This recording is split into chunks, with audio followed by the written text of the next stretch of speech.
In 1227, the most powerful man on earth died. His final wish? That his burial site remain a secret forever.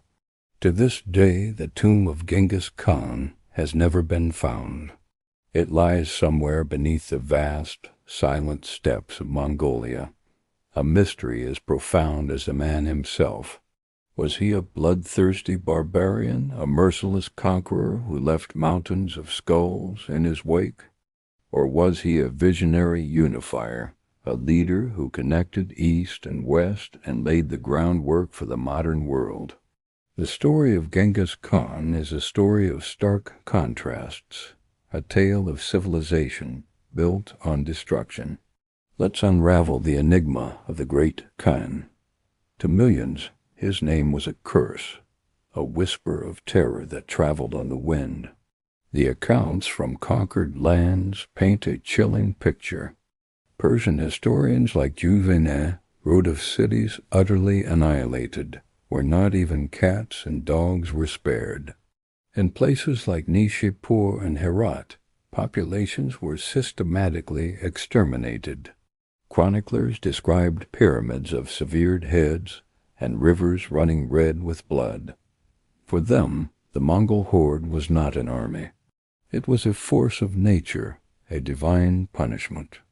They claimed that the population of the Persian plateau may have dropped by as much as 75%. In Europe, he was the boogeyman, the leader of the devil's horsemen, sweeping out from the east to unleash the apocalypse. This is the image that has echoed through centuries. Genghis Khan, the great destroyer, the man who single-handedly set human civilization back by generations.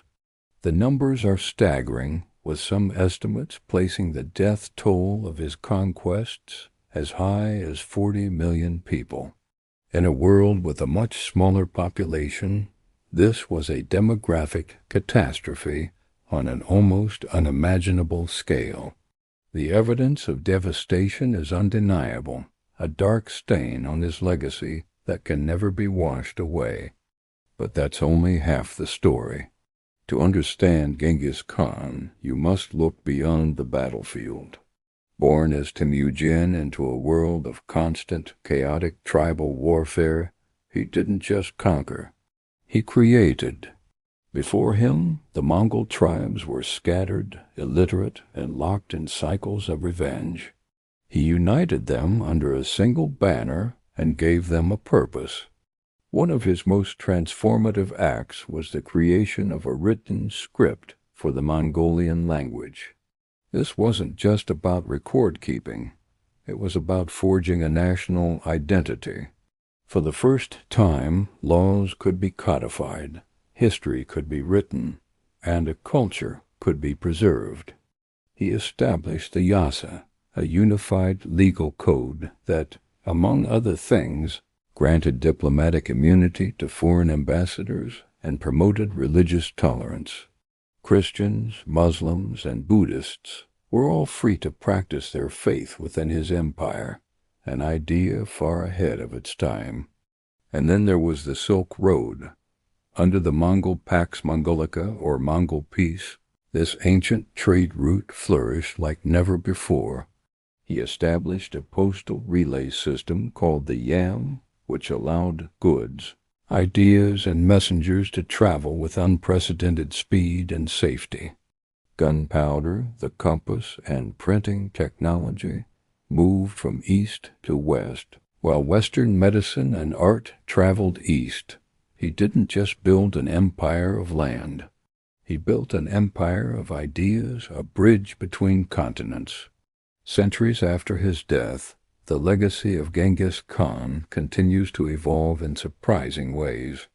In 2003, a groundbreaking genetic study revealed a startling discovery.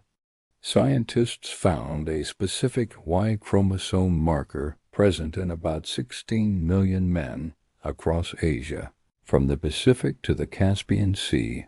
That's 1 in every 200 men on Earth today.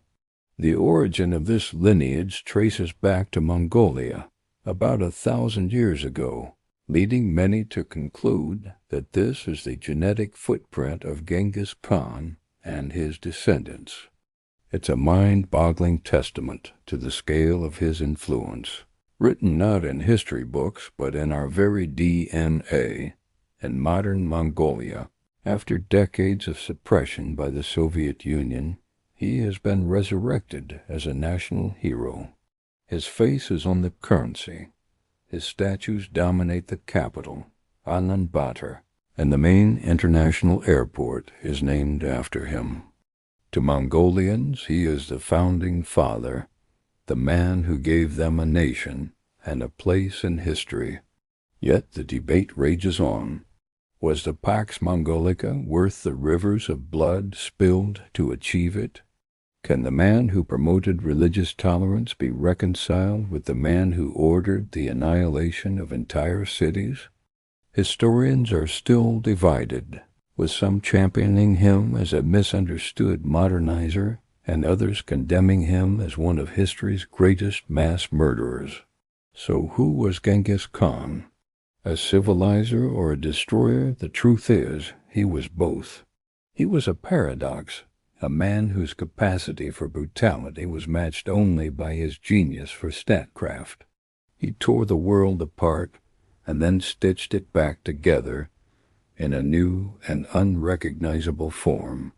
His empire was forged in violence, but it also created a period of unprecedented connection and exchange that helped shape the world we live in today. The dark side of his legacy is a brutal reminder of the human cost of empire, while his achievements show how a single individual can redirect the course of history. Perhaps the question isn't whether he was good or evil, but how we should grapple with figures whose legacies are so complex, so monumental, and so deeply contradictory. The empty steppes of Mongolia keep their secrets, and the ghost of Genghis Khan continues to challenge our understanding of power, progress, and the very nature of civilization. What do you think? Let me know in the comments below. Thanks for watching, and if you enjoyed this journey into the past, be sure to like and subscribe for a deeper descent into history's most fascinating figures.